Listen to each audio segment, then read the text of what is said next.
Hey guys, welcome back and happy Wednesday, which means happy Real Housewives of Salt Lake City Day. Guys, we're back to talk about not the Real Housewives of Salt Lake City, but Mauricio Umansky, who is now fighting back against a fraud lawsuit as his legal battle over a $32.5 million mansion continues. And a trial is looming in 2023, which is not surprising because I feel like at this point, what Housewives franchise doesn't have something going on legally? Now, guys, if you haven't already, go ahead and smash that like button. If you're not subscribed, get subscribed. Don't forget to hit that notification bell. And don't forget to head over to Hot Messy Podcast and check out our new episode that dropped yesterday. With that, let's jump right in. It's time for all your binge-worthy pop culture news. Welcome to Up and Adam. All right, guys, so this is the report that's coming out, but apparently Mauricio Umansky sold a massive mansion in Malibu for about $32.5 million in December of 2015. And now, 7 years later, the Real Housewives of Beverly Hills husband, and, well, he is the star of Buying Beverly Hills, remains in this messy legal battle over the sale, during which he was accused of defrauding the potential buyer. Thank you to Reality Blurb for mentioning it all. After Mauricio's professional relationship with the buyer, Mauricio Oberfeld, was uncovered following the March 2017 flip of the property, which netted a whopping $69.9 million, Sam Hakim, who had been eyeing the Malibu home for years, and his broker, Atan Siegel, filed a lawsuit against him, and it's still ongoing. On December 12th, the Los Angeles Times revealed that after the government took ownership of the property and listed it for sale with Mauricio's help in May of 2015, Mauricio allegedly ignored Sam's offer. This is the thing. I feel like in real estate, it just gets so messy. And I feel like shit comes. I mean, what are you going to do? What are you going to do at this point? Yeah. Which facilitated, this is the offer, facilitated by Atan in lieu of an offer from Oberfeld, potentially because he and Oberfeld were working together at the time. We have litigated many broker misconduct cases involving ultra luxury residential properties in Southern California, but have never encountered a case as unique and egregious as this one involving Mr. Umansky. Jennifer Shakuri and Alan Hurdy, Sam's attorneys, said in a statement to the Times. Although Sam and Atan also knew Mauricio prior to the sale and trusted the realtor, they believe he committed a violation against them, and Sam is seeking at least $35 million in damages in their consolidated lawsuits against him. Mauricio, who has attempted to have the case dismissed, also offered a statement to the Times.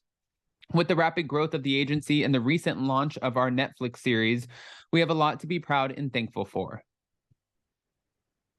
This is a good start. It saddens me that others seek to diminish our success by rehashing old news about a transaction that closed in 2016. I will not comment on the specifics of the ongoing litigation, except to say that the allegations are false, and I am extremely confident that we will prevail. So he's saying, my comment is no comment.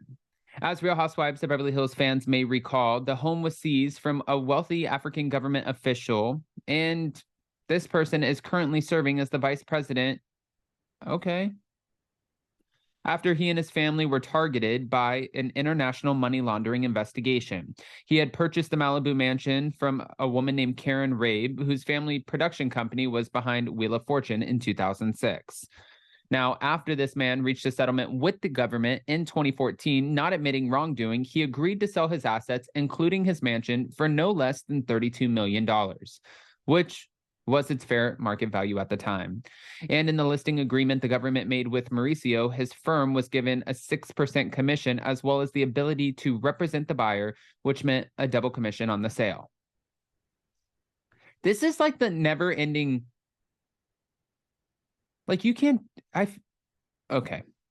Although Oberfeld, the co-owner of the luxury home builder, ended up nabbing the property with a $33.5 million bid, potentially due to his long friendship and working relationship with Mauricio. Mauricio was a member of Oberfeld's company, allegedly.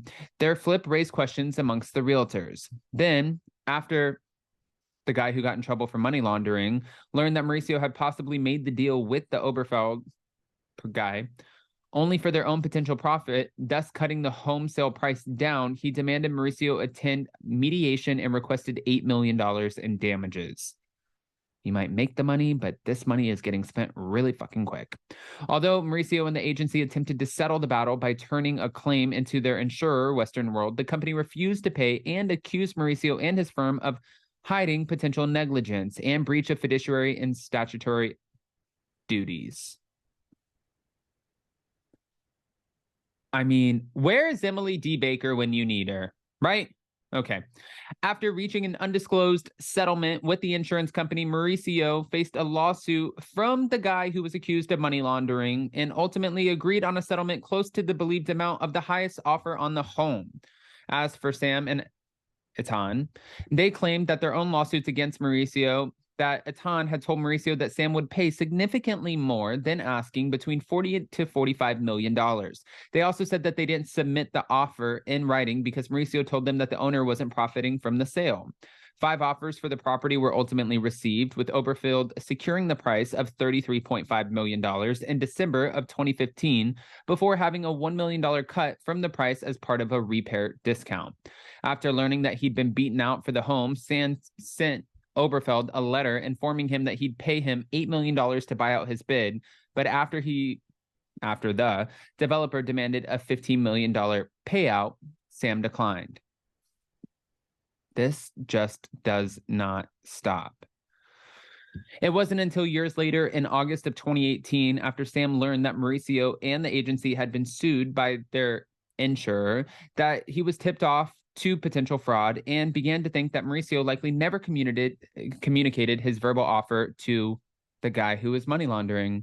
In his response to the allegations, Mauricio denied that there was a higher verbal offer, saying that Sam would have seen a red flag in the $33.5 million counter had he truly said to pass on a $40 million offer, and also wouldn't have waited so long to take legal action against him. Now, apparently, currently, they're trying to work this out, but this just sounds like a one big giant shit show.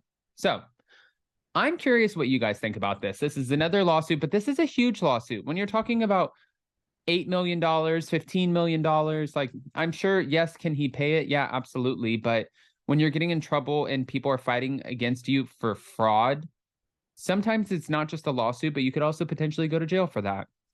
And the CEO and owner of a major company, one of the biggest real estate agencies in the world, really can't go to jail, because that could be a problem.